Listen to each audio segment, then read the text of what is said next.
I opened the door and I told, my name is Lana and I'm gonna open the biggest nail salon in the city. And it's a story about doing what you love and never quitting drinking coffee. If you love coffee, drink coffee.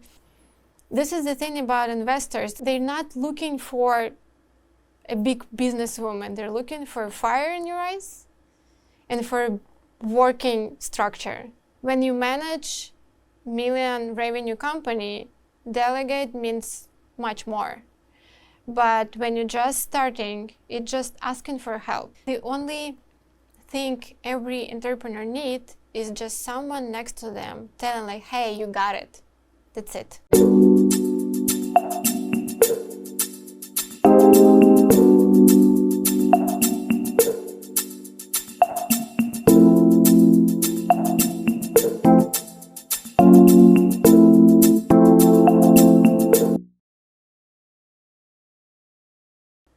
Welcome back to the She Did It show. Get insights into business and marketing strategies from inspiring female leaders and creative entrepreneurs. Whether you are starting out or seeking for inspiration, the She Did It show has something for you.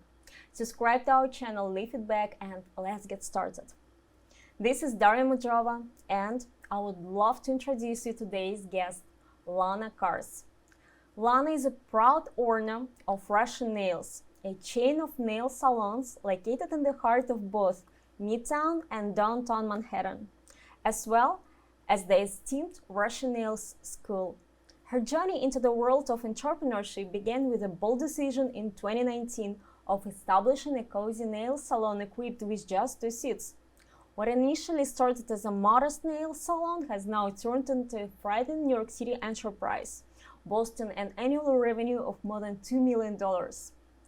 I would love to talk with Lana today, how she started her business, lessons and challenges good to know launching a beauty salon in the city of New York, the art of marketing the brand, and the keys to achieving remarkable success. Lana, Hi. hi. I'm so happy to see you today in our studio. Thank you so much for your time and dedication to contribute to our podcast viewers, the information and your experience, which I find remarkable. Thank you so much for having me. Thank you.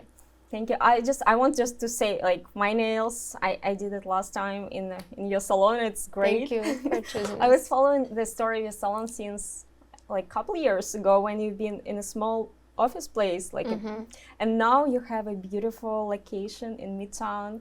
And when I saw that, I was just like, wow, what's the person who did that? I want to talk with her. Thank you. Thank you. Thank you so much. All the compliments. It feels so nice. Thank you.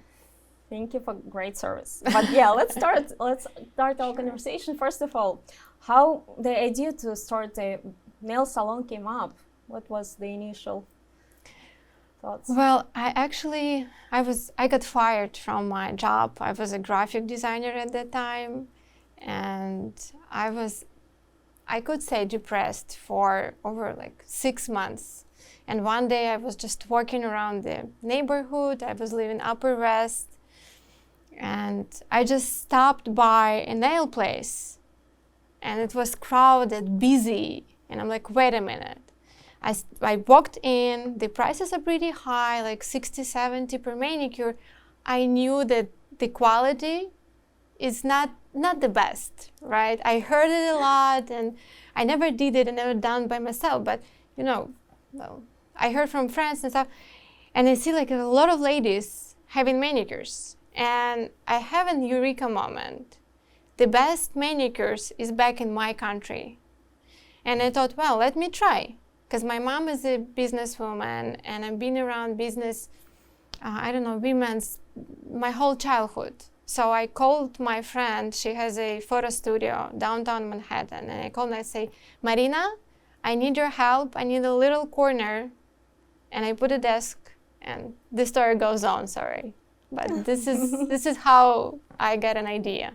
That's awesome. So Thank it was you. demand.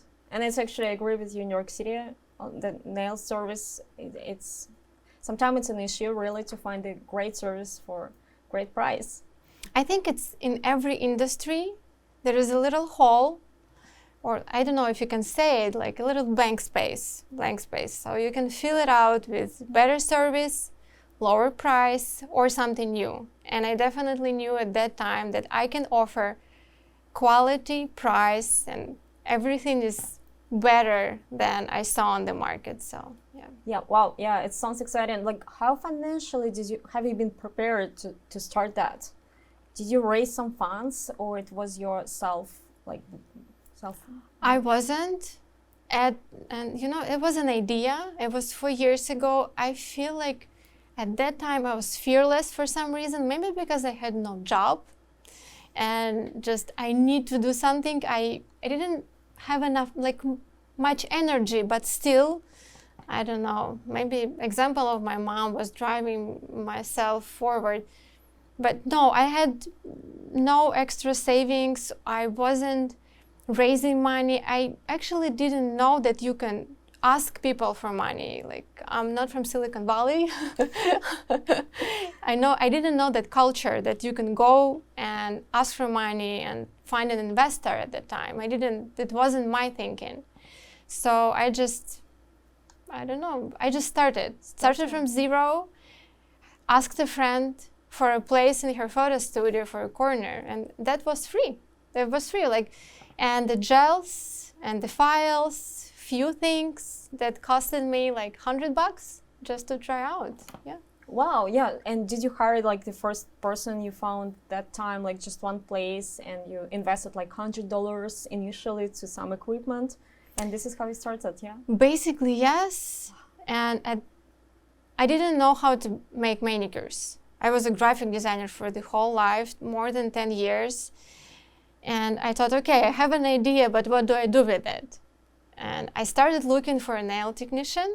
I didn't know who should I look for, what is she supposed to do, I didn't know anything. The only thing I had in mind is that I have my nail salon in Brooklyn. So I went there, I sat down in front of my nail technician and say, okay, I need your help.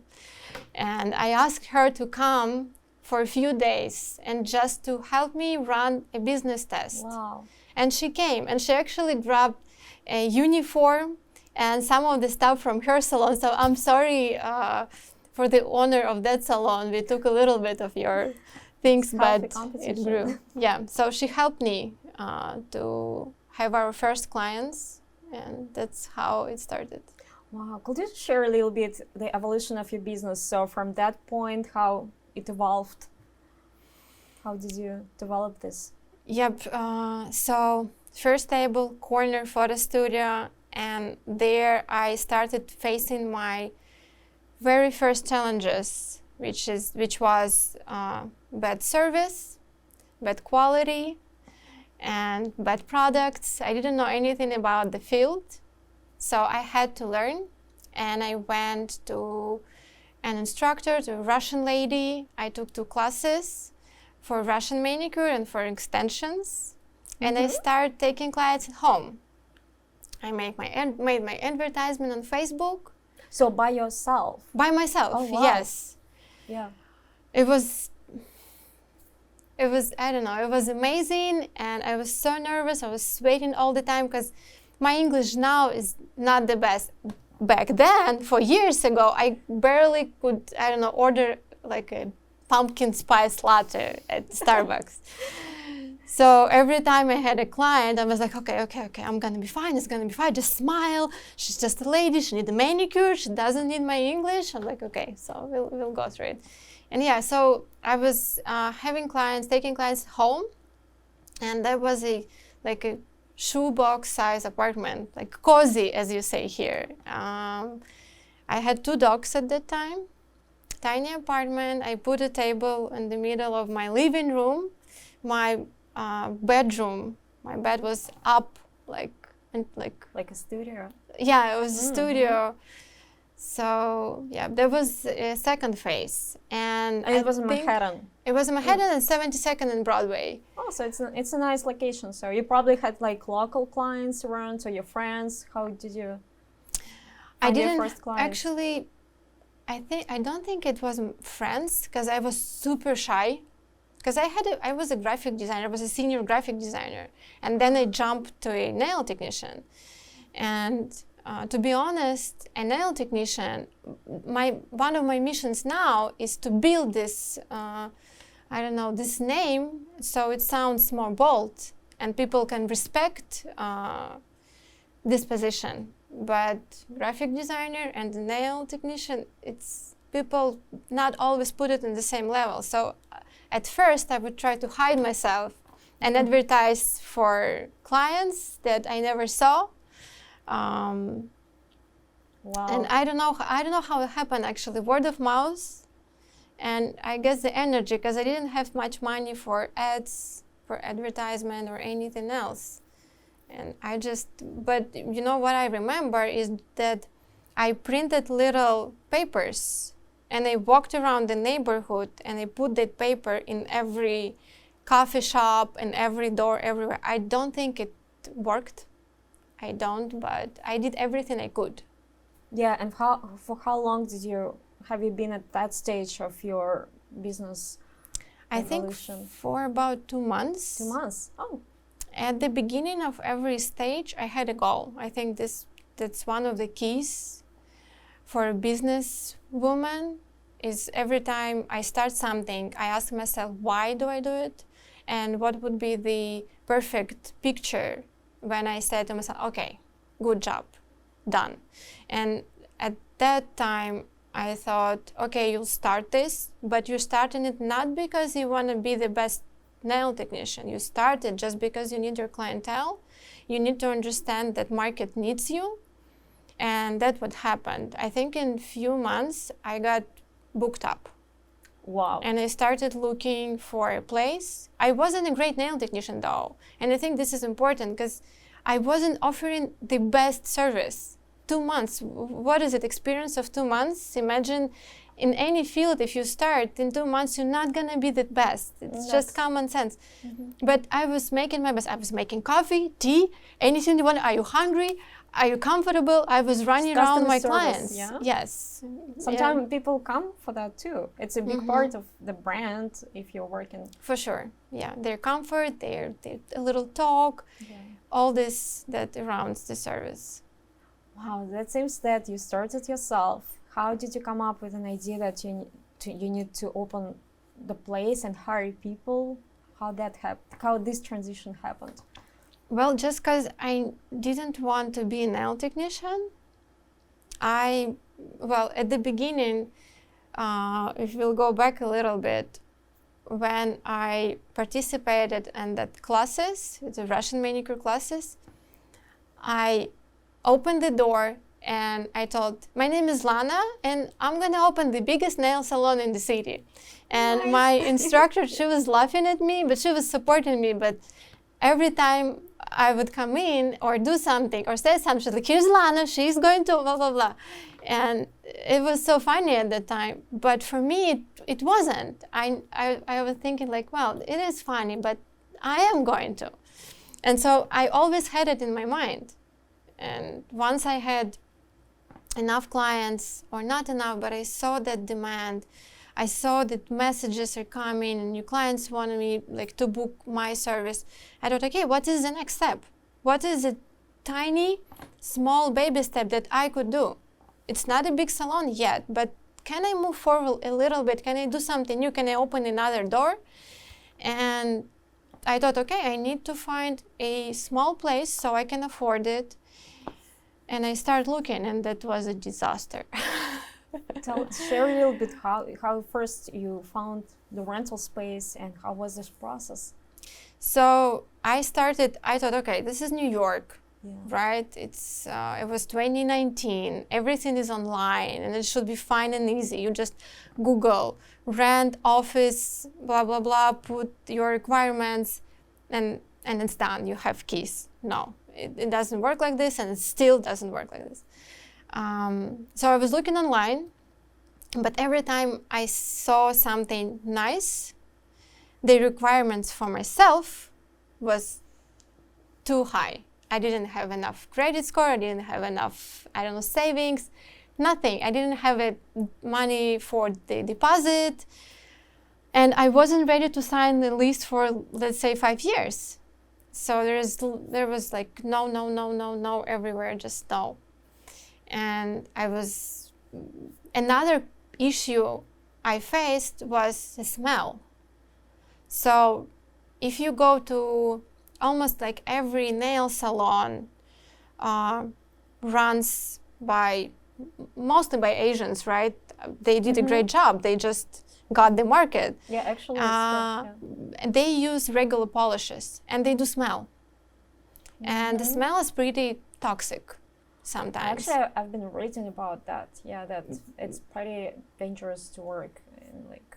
Well, you have to be careful, and there is a city regulations, which is another story. But in every office space, they just told me, no, you're not allowed here. You're not welcomed here. It smells. It's a lot of dust. It's a lot of people. So no. And maybe I think like 7 years ago now, I was living in Asia, and there to find a place to live, you just take your bike. And you just drive around the neighborhood. You open every door and like, hey, do you have a room? Do you have a villa? Can I live here? Blah, blah, blah. And I was okay. That worked then. Which country was that? I was living in Indonesia, in Bali. I love Bali. Oh my gosh. Yeah. That's the name of my dog right now. Amazing place. Wow. Thank you. And I did the same. I thought, well, if something worked in past, why don't I just do it again? And I started working around the neighborhood. And that's how I found my first place. I actually found really nice hair salon, and it's open right now. I was just passing it by like last weekend. There was a lady, and she was like, sure, you can rent a little space on the second floor. There's a kitchen, but we can put a curtain or something. And I put my furniture, and the day I built up a chair for a pedicure or something, I don't honestly remember, her husband came. He asked me to leave. He told me that his wife is not a good decision maker and I have to leave. So I left the place. That's strange. It is, but it is what it is. And after that, I found that office building where you came for the first time. Yeah, it was like the third floor or something. Yeah, it was the third floor. Yeah, it was elevator. Yeah, it was a nasty elevator, I would say, that wasn't working. I mean, I even don't remember that. Like, it's just details. When you come for great service, you just need that. So that's it. True. But I think it was a little journey for every customer who would open the office building's door to go through all this and to find us, and then here we are. Here we are. Yeah, and it's actually happened that at the end you found it online. Yeah, this place. No. I was walking around the neighborhood. I was opening every door. So you found it that way at the end. Yeah, another place like that. Yes. Well, it's actually great advice. Just first, the person who was at the same industry almost, but kind of like not the same business, right? And she could understand you and she could help you with the first option. It didn't work because of the husband, which is strange, but yes, it's actually interesting. Yeah, that way worked, not online. Yeah, it's amazing. Wow, and you just mentioned about that side of pitfalls, downsides of the business. Which other challenges did you meet on the way building your salon, and how did you overcome that? Oh, there was a lot. Like some maybe regulations which you didn't know in the beginning, and which you learned on the way. So city regulations and taxes and all the structure, I first thought that because I'm an immigrant, it's complicated for me to understand everything. But no, now I see that it's just something that you have to discover by yourself. You have to open nyc.gov. They did a great job. Everything is there. You just have to read. I read my page about, I call it my page because I read it, I think 5 times. But now I know everything about all the regulations, everything about employment, everything about, because nail salons is a licensed business. So you have to know a lot about licensing for the nail tech, for the business and stuff. So if you are planning to open a business, for sure, you have to be prepared. And it will be like section about nail salon, like about everything you need to know. Everything is there. And they give an example. It's pretty easy to understand. Of course, I have my accountant now, my lawyer now. I have this little team, little bit super powerful. And when you just started, you don't think about it all. But then when you're 2 years old, 3.5, you got audit. This is where you like, your legs are shaking. You're like, I need to learn all this. Yeah, so, and it happened that you rent a space. How many chairs did you have at this first office space? I started with 2. 2, yeah. And then you decided to open in a Midtown and Downtown. How that happened? How did you decide that I need to grow and I need to go to the next goals? How was that? So I was running this little space.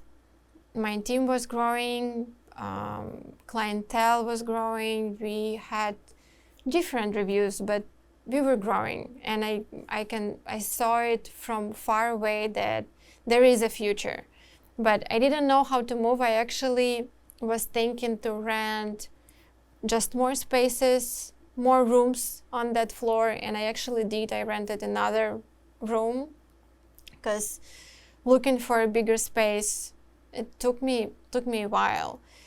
But one day, and it's a story about doing what you love and never quitting drinking coffee. If you love coffee, drink coffee. So I was living 72nd, so it's 2 blocks from the Central Park, and I had my dog, and I have my dog now.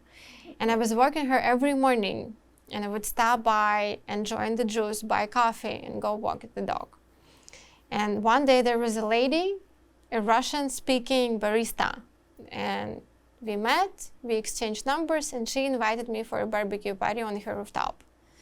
I came, and suddenly I met a guy who then invested and helped me to rent that huge space. Wow. So easy. Yeah, you just went to a party and it's just word of mouth. We were like talking, networking. yeah. And when you grow your business, when you're building your business, all the topics you're talking about, unfortunately, is business. So I was talking with him about my little project, and he's like, do you need investment? Do you need help? I'm like, yeah, why not? I wasn't actually looking, but I'm like, okay. And he came to see my place, and this is the thing about investors. They're not looking for a big businesswoman. They're looking for fire in your eyes and for a working structure, for a working system. And I had this at the time. And so he helped me. He didn't invest in growing company. I did it by myself, but he did put money for the deposit because it's a big money to go into these retail spaces. You need a solid income. If it's not a secret, how much was initial investment from him? Which helped you to open this huge space already? It was around 100,000. Oh. And it's almost all this money got into the deposit, so they just laying down there doing nothing. That's great to know. Yeah, and allocating some budget for marketing. So you started already to do more marketing, probably, right? Could you share a little bit more? Which marketing strategies did you start after you gave out flyers, which I really love? It's the first step. Yeah. How did you start to evolve in that direction that helped you to achieve the full booked list? So at that time, the only thing I had online is my Instagram. That was the page I created for the salon, and I was running it as a nail technician who's starting her own business. And I would take my phone every day, every morning from the salon, and I would say, hi, this is me, Lana, your nail technician, your neighborhood nail technician. Come see me, book your spots. There's few left. And there was only one tool, basically, Instagram. Wow, Instagram, and you made calls to your clients. Well, I wasn't calling them. It was only Instagram. From Instagram, so you've been sending them. Yeah, I was like making stories, filming myself, showing the service that I'm offering, showing like before and after, all the basics. And I would ask my client, hey, could you share a little story about me? Could you tag me? And just because of the personal connection, it worked. And every person who came, she would tag me. And she would bring 2 more friends. And this is how it grew. This is how, like, do you still using the same technique, just Instagram, or do you use anything else? So right now we have no paid advertisement for the salon. We're running a little bit of paid advertisement for the school because we're just launching and we're just discovering how to sell educational products. But for the salon, another great topic. We actually will talk about that too. You opened the Russian nail school. So. Yeah, that is so exciting, but it's a huge project. I didn't expect that. Education it involves a lot of stuff that I don't know yet, but it's amazing. It's a big project. So right now we don't have any paid advertisement, as I said. We have word of mouth. We have Google reviews, and Google Maps is like number 1 for every business. If you're not on Google Maps yet, on Apple Maps yet, go there right now. If you have physical location, especially, yeah, because I live in my own world, so brick and mortar. But yes, Google Maps and Instagram, this like top 2. And word of mouth is,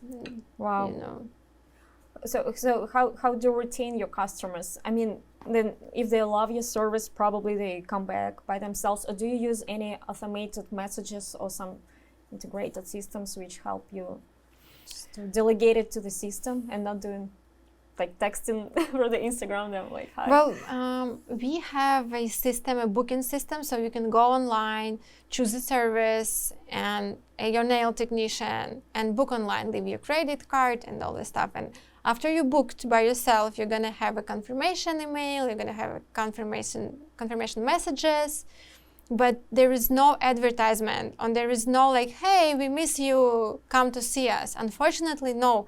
I was so focused inside my business, on my team, how to make them comfortable, how to make everything comfortable, like in stations and products and everything. So I wasn't focusing on, outside advertisement. So everything works inside really well, but nothing that,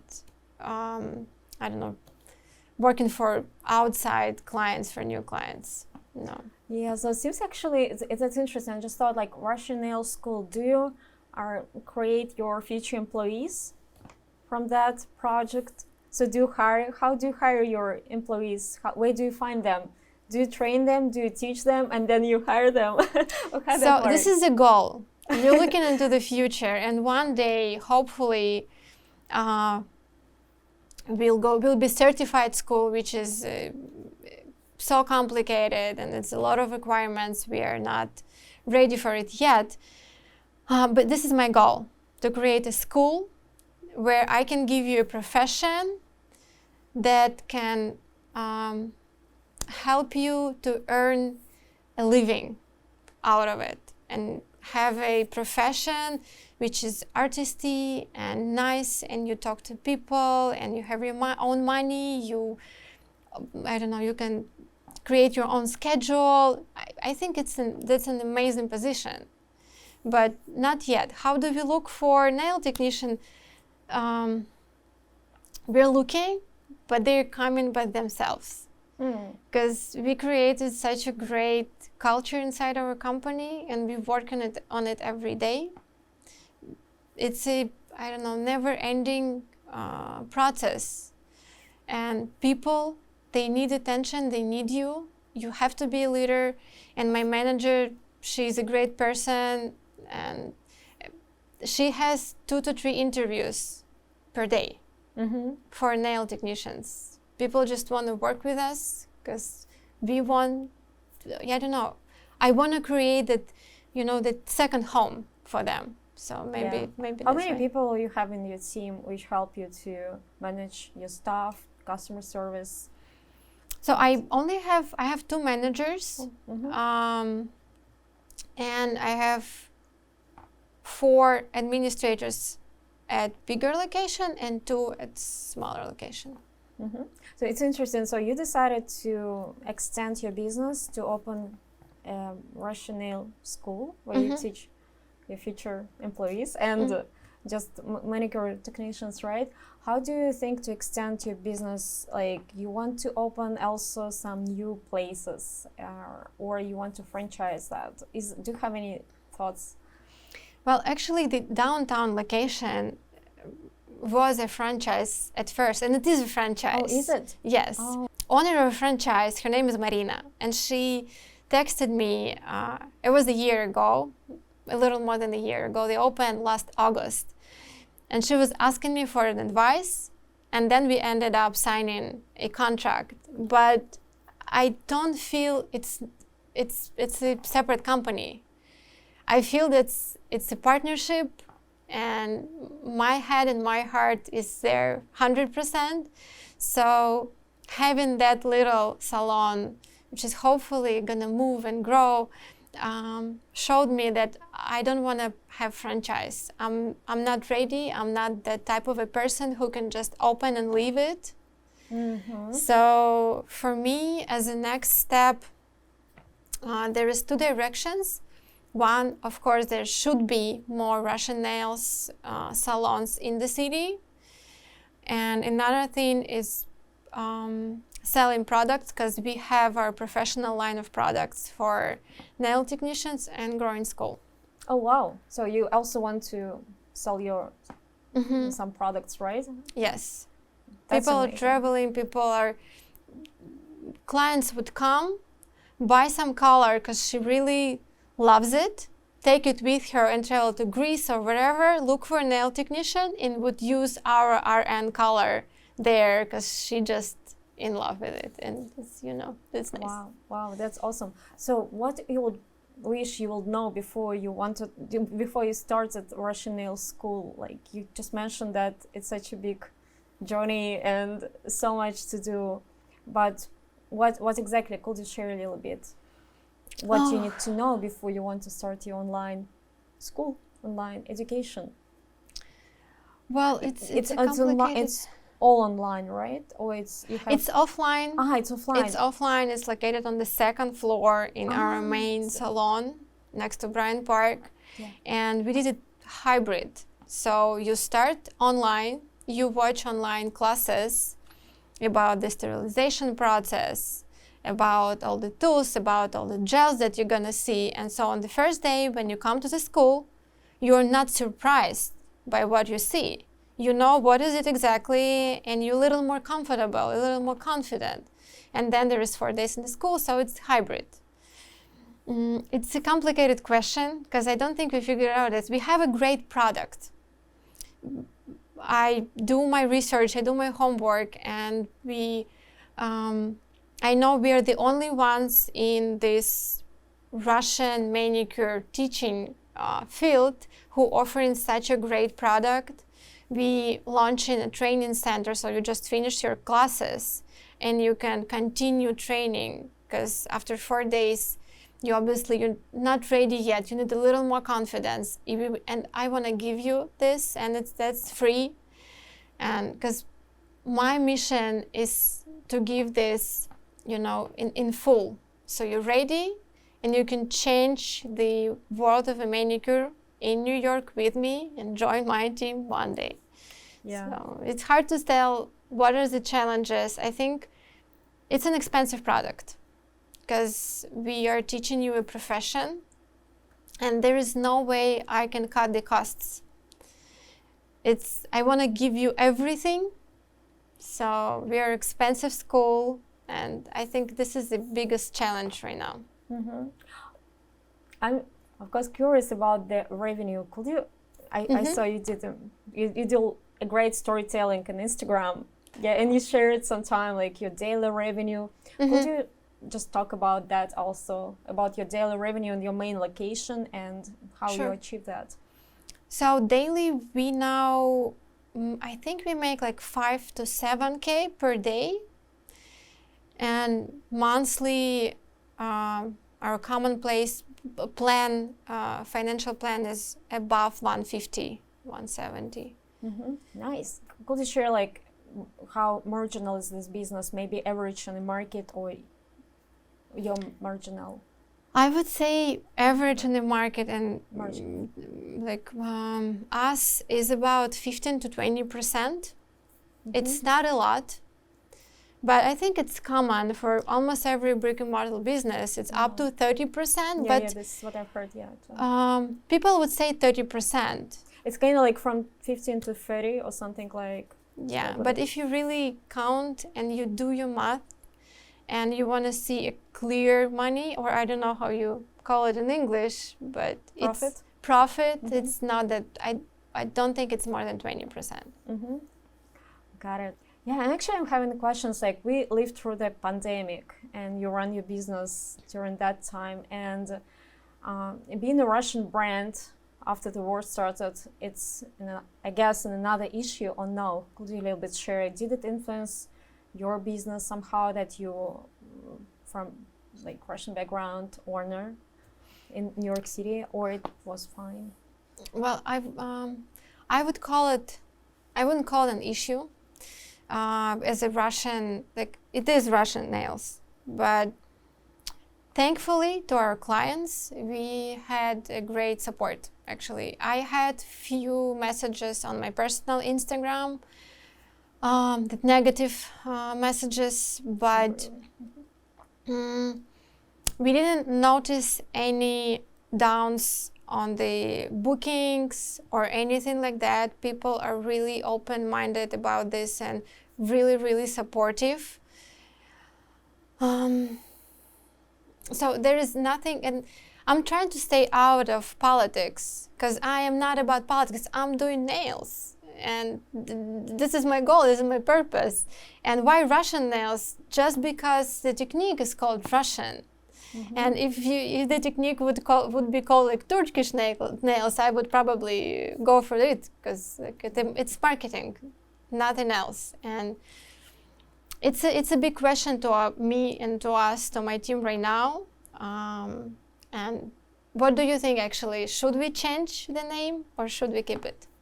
I mean, I personally love the name. I know some brands with Russian founders, they even like on their like website changed like not from Russia but from Siberia or some like Eastern Europe or something like that for the PR purposes. When they publish some articles or something, they kind of use that statement. But I personally love the name Russian Nails, and I think it's in the long perspective. Worse finish and things changes, but it's really great to have that like heritage and to have that name in place. Well, thank you so much. That's also a support for me. So we have a big team right now, right? More than 40 people, and I would say like 50% or more are Ukrainians. And a lot of them came last year using that program United for Ukraine, which I am really thankful for because they come in and they having their documents ready and they're ready to work, and they are great team members, and this is how it is.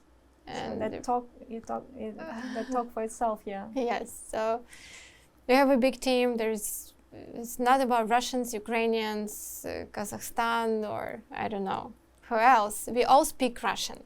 This is the language that our community uses, and that's it. We are a big family, and I don't care where you're from. Yeah, I love it. Thank you so much for sharing that. I think it's super important. So, how do you set up your business apart from other businesses in beauty and nails industry today in New York City? That's a great question, and I got it a lot from my friends and from my students. But first, I would say that I'm not following my competitors to answer fully to this question, because to me it's not motivational. When I see someone did something better than me, for me it's more like demotivation than opposite. So I'm not looking, I'm just doing my best. But on the other hand, there is two types of nail salons right now in New York City, right? It's Russian nail salons, and that's a trend. Some people know about it. And there's all other nail salons who have cheaper prices, and it's different type of manicures. Everything is just different there. And my competitors are in the first group, right? I'm not looking at the different techniques, because we're not competitors, it's just different. And in our Russian manicure circle, it's not that big. We are all doing our best. I cannot tell you that another nail salon with a Russian or Ukrainian, Russian-speaking business owner doing worse or not offering great services. We all are. And I think my company's biggest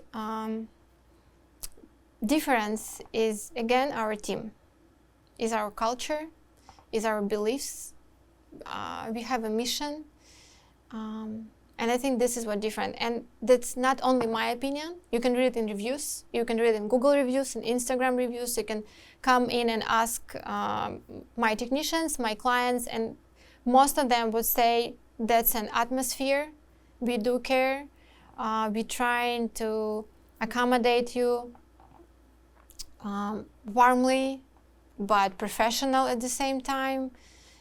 So there is nothing that we can offer you something like very unique yet, but we are doing our best talking about customer service, right? But if we close our eyes and forget about this different like two version of manicures, our technique for the New York City, it is unique. We're doing dry manicure, dry pedicures that lasts like up to 4 weeks. That's true, actually. Yeah. And if you do your math, I did that. right? And if you take like $20 manicure, and then you have, on the other hand, our manicure that you would pay like around $100, but it will last you about a month, and the first option would last you what, a week?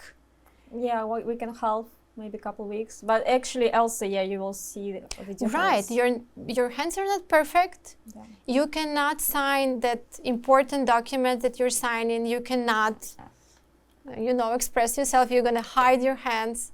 So the value is just there. Actually, I wanted to add also from my perspective on why I choose the salon. Oh, please. Yeah, actually, because I care about to use not toxic ways to treat my nails. And when I go I went to some cheaper salons like for $20-$30 in a different, little bit price niche.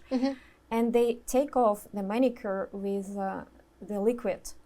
Oh, acetone. Yeah, and it's so toxic. It's really bad for the in the long perspective. In the long perspective, yeah. Nothing's gonna happen if you use it at home. But it's super strong, especially if it's gel manicure. They put those things and they keep it for 10 minutes. I forgot about it, actually. Yeah, and it's right now, like coming from different background. Like it's kind of like a little bit old-fashioned, I would say. But you take off the gel manicure with the device, so you don't use the acid. No, we don't. We don't use acetone. For me, it's super important because I, in the long perspective, I want to if I have an option, don't harm my health, because so many other environmental things for sure already do that. Well, thank you for pointing this, because I always forget about it, because people are saying I grew my nails, I didn't have that long nails, and she would grow her nails with our manicure, and she doesn't need extensions anymore. Because we know how to build the structure of a nail, we know how to protect nails, yes, and it is a healthy way to have your manicure and when done. I do just regular manicure, just not the gel one, it's really for a month and it's still good. So I can maintain it by myself and then just go to salon and just fix it, and then it's it's good.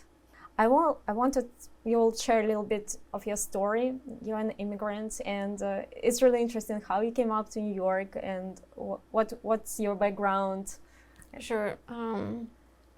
So I'm from a town called Yekaterinburg. It's a beautiful town. I got a little emotional when I talk about my hometown because I wasn't visiting it for 7 years straight. The same. Okay, oh my gosh, yeah. You came 2016. 2016. You're not. I'm so happy for you and for sparkly on your hand, but I'm a little stuck here.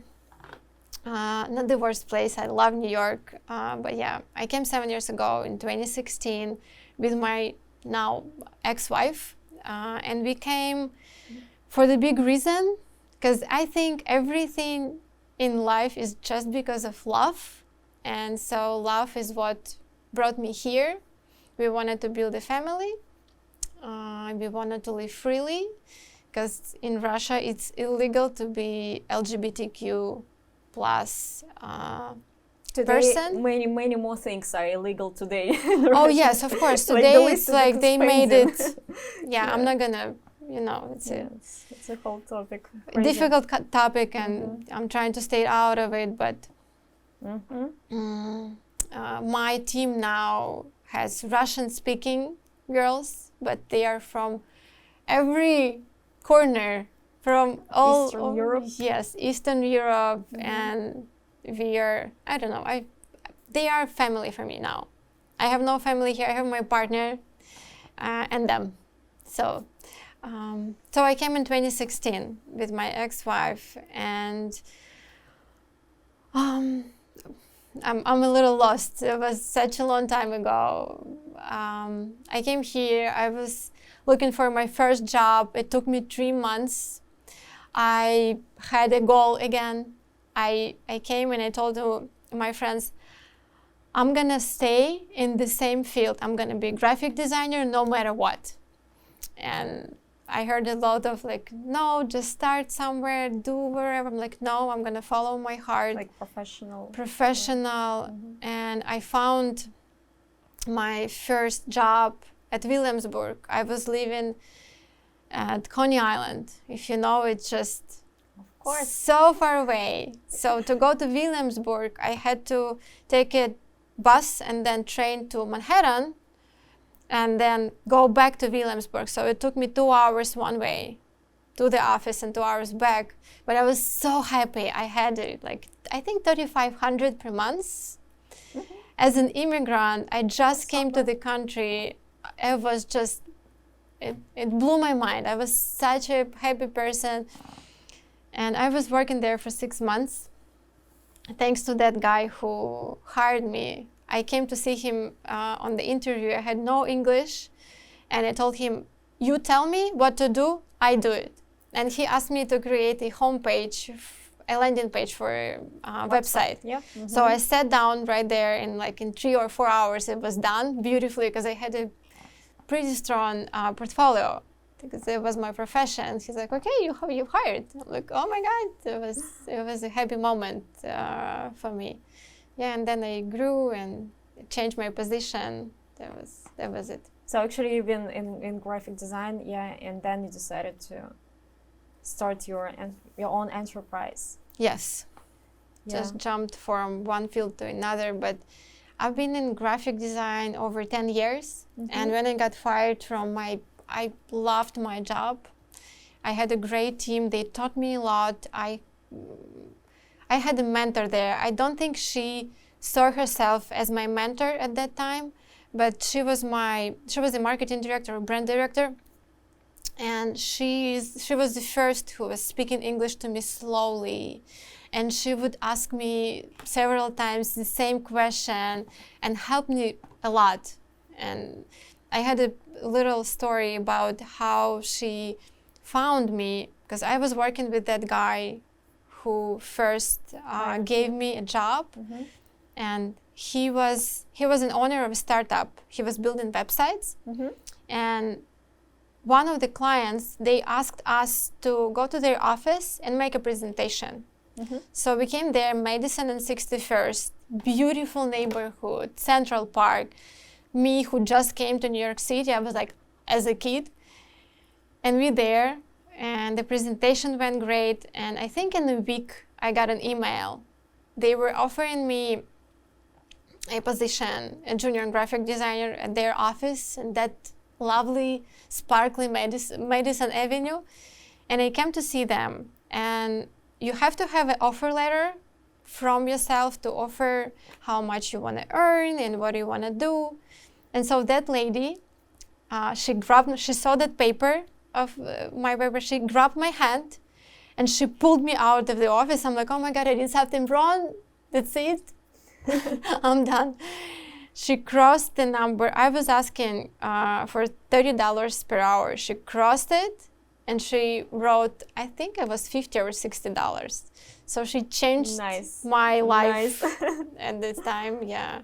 And it's actually hard after coming after Eastern Europe to New York City, just quickly switch to those prices and rates. It felt amazing because in my home country, unfortunately, being a artist, it's hard now. I would say it's impossible. You earn so little. I don't think you could live out of it if you're not working with Europe, if you're not working with American companies. And here, I felt so valuable. So it's a big change, That's a big change. So yeah, working after the office and today you're an entrepreneur, how your day changed, how your daily routine changed? Could you a little bit describe your regular day today working in enterprise? It's completely different. And when you work at office, you have your advantages, right? You know that you're gonna have salary every month. Stability. Yes, everything is clear. You know your possible future. But the biggest disadvantage for me is that you don't know your schedule. And what I found about myself, I cannot do the same thing every day. I cannot wake up every day like 7 a.m. and knowing that I'm gonna go to the office 9 to 5. It just drives me nuts. It's just not my thing. And I don't know, like people who work at the corporates are actually heroes for me because who building career, it needs a lot of power. You have to be, I don't know, like how can you help me? I don't know, you should have some skills to do that. It's a strong dedication. Yeah, and actually entrepreneurship is not for everyone, definitely. And working at the office, it's also just a different thing. It's something about your schedule. And right now, so what I love about my day-to-day is that I can choose and prioritize myself. And sometimes if I wake up and I feel tired and I feel down, I can call my assistant and say like, Yana, I'm so sorry, but I'm not gonna be there today. Could you do a call for me? Could you, I don't do this and that. Of course I have responsibilities, a lot of them. But this opportunity to change, this flexibility, I think this is my favorite part. And family it means the world to me. And at around 5 p.m., I switch off my work and I spend time with my partner.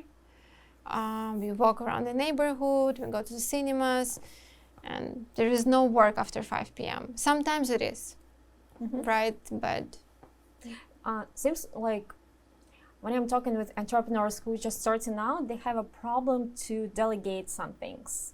But did you have that thing? Because you have an assistant right now, right? You have a team managers. But did you have any problem that you need to trust something so valuable as your business, like your baby, to someone to have this time to spend with your family, which is amazing. And I think it's a great lesson for all entrepreneurs, just to have that ability to delegate. How was it with you? First thing is that when you start your business, you delegate something tiny first. There is no one day A person comes and you're like, this is it, bye. No, everything is step by step. So right now, everything is managed by other people. And when you tell them like there is a lesson for another businesswoman about the family and balance, I think it's all about priorities. If your family is priority to you, you'll delegate. You'll delegate it all. You'll find a way, because life is a long thing, right? And health and family this is what important. This is why we're all doing it. So once you put the priority number one on top of the thing that's really valuable for you, how to delegate is not a question anymore. Delegate for me is just asking for help at first. When you manage million revenue company, delegate means much more. But when you're just starting, it's just asking for help. Don't be afraid, use comfortable words, and it's not that scary anymore. Yeah, that's actually amazing. And actually, I know that in Instagram you share some advices for entrepreneurs how to start a business. What will be your top advices for entrepreneurs who just starting something? Tell about that. The advice for the beginners, for the newborns in business would be, don't listen to those who are telling you negative things, because they're always going to be around you, but their voice is going to get silent, and they're going to go away. Because I think the only thing every entrepreneur needs is just someone next to them telling hey, you got it.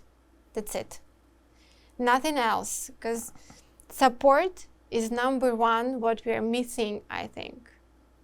How many women just sitting there and I know it's a gut feeling, I have an idea, I want to start this, I know how to do it, I know what to do next. But then, I don't know, her partner or her friend, really? And this little world, you're just killing it all. Don't ever talk to that person again. Or some negative voice inside of your head, which is critical, also, a very big critic. Also, but I think everything that's inside in our head, we can manage. One day, we can manage. If you're afraid of something, if I am afraid of something, I tell to myself, you are not prepared enough. You're not ready, you're afraid, okay, take your time. But if you have a circle of people who pushing you gently, you're gonna do it, and you're gonna do it all, and you're gonna succeed. Actually, talking about fears also, the fear to start out, the imposter syndrome, so many different fears come up when you want to start your business. How do you overcome that also? Could you? Well, number one secret I just shared, and I think it's all about energies. Honestly, I don't know where my confidence comes from. I just need it. There is no way. I don't see myself in any other position, and I just want to do it. It's my mission. This is what I want to do, and why don't I? And if someone don't like me, why should I care? That's okay. If you don't like me, thank you. Next. Go like someone else. That's fine, but you just go for it. I don't know. I never had a perfect answer for this question, because to me it's not question. When people ask me, how do you start? How you did it? I'm like, I had no choice. I had no money. I need a flexibility. I need to build something for myself to secure my spot in life under the sun. And I had no choice. If you have your choice sitting on the couch, that's perfectly nice, but I didn't. And right now, my couch is so soft and nice, and I'm so proud of it. But there is another one, softer, nicer, bigger, cuter, and all this stuff. And I have no choice. I want to move forward. I want to grow, and it feels amazing. So why not? Yeah, it's amazing. Actually, just starting like as you're immigrant, right? You kind of don't have anything to lose. You already left everything in other country. You come here and you start from the zero, and it's a big actually push point, I think, for people in the position. True, but you know, it's interesting that you brought it, because as a human beings, unfortunately, we often wait for something to happen when we lost something, when there is nothing to lose. And like, you know, when you find yourself in a situation where there is no down anymore, right? You're on the ground and like, okay, now I can go up. So can you please go up before you lose everything? That's another Don't skill. wait. Don't wait. Don't wait for that moment. Do it now. Yeah, when you don't have a choice. Yeah. Yes. To choose. Yeah, just your favorite things and not favorite things of being an entrepreneur. Mm-hmm. What do you love about that and what you don't sometimes? That's a complicated question. What I love about it is my team, 100%. When you come to your business, and also if you have like few locations and few teams, every week I would have a call, several calls actually, and group calls, and then you come to my salon for manicure and stuff, and you catch those eyes and you catch those smiles, and someone would hug you suddenly and say thank you and smile to you, and that's just something that I wish to every businesswoman to feel. And you know, again, like I'm super emotional, so I'm not gonna cry, but every year you can hear. Every year we have a birthday, right? So this October around 10th, it's gonna be 4 years. And we would have a tiny celebration. Sometimes it's not tiny. Last year we had like over 40 people working. So it was a long table, and there was a cake and candles, and I was blowing and wishing something. And this is the moment when you think like, okay, this is why. And I got into a tiny interview a few days ago with an Instagram blogger, and there is a lot of comments, and one lady wrote that I am giving a lot of opportunities for nail technicians, for other immigrants, women like me, and I think this is my favorite part, because I can give them a job that would pay her living, stable, and she could relax, do her job, and have a great team. And I think this is what I love about it. Yeah, actually, great that you mentioned that. If someone is watching us like today, right, and thinking maybe to start the career as a nail technician or to find a job maybe in your salon, or what are the requirements, or for those people, what are you looking in your perfect employee? Well, our standards right now are pretty high. You can always come for an interview. There is 2 parts of an interview. First, you have to demonstrate your skills. You would come with a model that you find yourself and perform a manicure. So my manager could check the quality and the timing. Even if you didn't pass, my manager would talk to you, and that's the second part of an interview. She would introduce our team. She would tell you the structure of the company. She would make a little presentation so you understand, if not today, but maybe one day, this is a team you could join. And the requirements, I would say you have to be a nail technician over a year, and you have to be a professional. And by saying professional, I'm not only talking about techniques, but I'm talking about service, about your confidence, and about your willingness to help. Help your colleague, help your client, help me to change the manicure industry in New York City.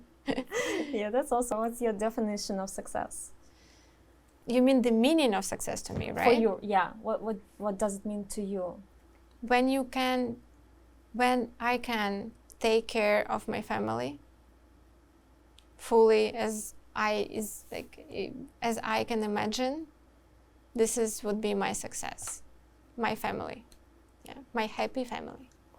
Thank you so much. Thank you. For such a great conversation. Thank you so much for watching us today. Remember that the path to success is not always easy, but with determination, hard work, and strong support system, you can achieve your dreams. So go out there and make it happen. And please subscribe to our channel, leave your feedback, and see you next time on the She Did It show. Thank you. Yay! This is Daria Mutrova, content creator, entrepreneur, and host of the She Did It show. The She Did It show is a video podcast that highlights and celebrates the achievements of female leaders and female entrepreneurs building their creative businesses. Through in-depth conversations with successful female leaders from a variety of industries, we explore the challenges and triumphs of their journeys and uncover the strategies and techniques used to build thriving businesses and lifestyles that they desire. We believe that by sharing those stories, we can inspire others to pursue their dreams and achieve their career goals. You're also welcome to watch us on the YouTube channel, Instagram, and Spectrum, Fios, and RNC TV channels. All the links and details you will find in the description. Every week on Thursdays, we'll release short episodes and interviews of creative female entrepreneurs building their businesses, as well as short 10-15 minute episodes where I will share my entrepreneurship experience. So everything can be helpful for entrepreneurs and those who want to reconsider their career paths. See you next episode on the She Did It show.